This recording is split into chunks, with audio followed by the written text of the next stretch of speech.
Welcome friends. Today special பார்த்ததுமே புரிஞ்சிருக்கும். சுட சுட சக்கரை பொங்கல் அப்படின்னு நீங்கள் நினச்சிருப்பீங்க. அதான் கிடையாது, நம்ம ஸ்டைலில் ஒரு சூப்பரான பிரெட் அல்வா தாங்க இது. எப்படி செய்வது பார்த்துடலாம் வாங்க.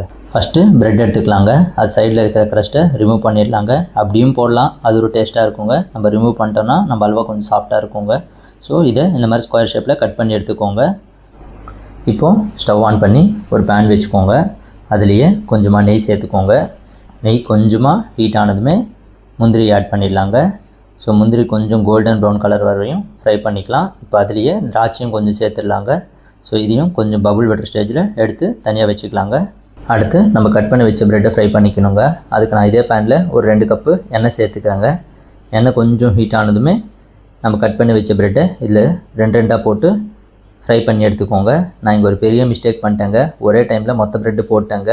அப்படி போட்டனோ இல்லையோ ஒரு 5 நிமிஷத்தில் மொத்த ஆயில் ட்ரை ஆகிடுச்சிங்க. நான் இந்த அல்வாவில் பண்ண மிகப்பெரிய மிஸ்டேக்கே இது தாங்க. இப்போ பாருங்கள், சுத்தமாக ஃப்ரை பண்ணுறதுக்கு ஆயிலே பற்றாமல் சீக்கிரமாக ட்ரை ஆகி உடைய ஆரம்பிக்குதுங்க. வேறு வழி இல்லாமல் இன்னொரு 1/2 கப்பு ஆயில் சேர்த்துக்கிட்டேங்க.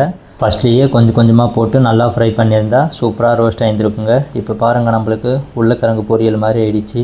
இருந்தாலும் ஒரு வழியாக நல்லா ஃப்ரை பண்ணி எடுத்துக்கிட்டாங்க. இது நல்லா ஃப்ரை ஆனதான் டேஸ்ட்டும் கலரும் நல்லா இருக்குங்க. அடுத்து சக்கரை பாவு செய்கிறதுக்கு இன்னொரு பேன் வச்சுக்கோங்க. அதுலேயே ஒரு 2 கிளாஸ் தண்ணி சேர்த்துக்கோங்க. தண்ணி கொஞ்சமாக ஹீட் ஆனதுமே ஒரு 1/2 கிளாஸுக்கு சர்க்கரை சேர்த்துக்கோங்க. அடுத்து சர்க்கரை நல்லா கரைஞ்சதுமே அதில் கொஞ்சமாக சாஃப்ரான் ஆட் பண்ணிக்கிறேங்க. குங்குமப்பூ இருந்தால் ஆட் பண்ணுங்கள், இல்லைனா ஸ்கிப் பண்ணுங்கள். இப்போ இந்த மாதிரி நல்லா கொதி போகிற டைமில் நம்ம ஆல்ரெடி ஃப்ரை பண்ணி வச்ச உருளைக்கிழங்கு பொரியல் நம்ம பிரெட் ரோஸ்ட்டை இதில் ஆட் பண்ணிடலாங்க. நல்லா ஹை ஃப்ளேம்லேயே வச்சு மிக்ஸ் பண்ணிகிட்டே இருந்தீங்கன்னா ஒரு 5 to 10 மினிட்ஸில் ப்ரெட்டு ஃபுல்லாக சக்கரைப்பாவு உறிஞ்சி திக்காக ஆரம்பிச்சிருங்க. கரெக்டாக திக்காகிற ஸ்டேஜ் வந்துச்சுனாலே மீடியம் ஃப்ளேம் வச்சுக்கிட்டு கொஞ்சமாக பால் சேர்த்துக்கோங்க. இப்போ இதையும் நல்லா மிக்ஸ் பண்ணிக்கோங்க. அடுத்தடுத்து இது சீக்கிரமாக அடிப்பிடிக்க ஆரம்பிச்சிருங்க. அதனால் நம்ம ஒரு 2 ஸ்பூன் அளவுக்கு நெய் சேர்த்துக்கலாங்க. இப்போது அதை மிக்ஸ் பண்ணும்போதே அந்த நெய்யோடு கலந்து அந்த அல்வா வாசம் சூப்பராக வர ஆரம்பிச்சிருங்க. அடுத்து ஸ்வீட்னஸ் கரெக்டாக இருக்கா செக் பண்ணிக்கோங்க. நான் ஃபினிஷிங் டச்சுக்காக கொஞ்சமாக மில்க் மேட் சேர்த்துக்கிறேங்க. ஏன்னா நான் சுகரை கொஞ்சம் கம்மியாக தாங்க போட்டிருக்கேன் ஆல்ரெடி. ஸோ இப்போ இது எல்லாத்தையும் நல்லா மிக்ஸ் பண்ணிக்கலாங்க. இதுக்கப்புறம் இது சீக்கிரமாக திக்காயிடுங்க. இதில் இருக்கிற எண்ணெய்லாம் பிரிஞ்சு வந்துடும். அடுத்து நம்ம யாழ்க்காய் தூள் கொஞ்சமாக சேர்த்துக்கலாங்க. இப்போ இதையும் நல்லா மிக்ஸ் பண்ணிக்கலாங்க.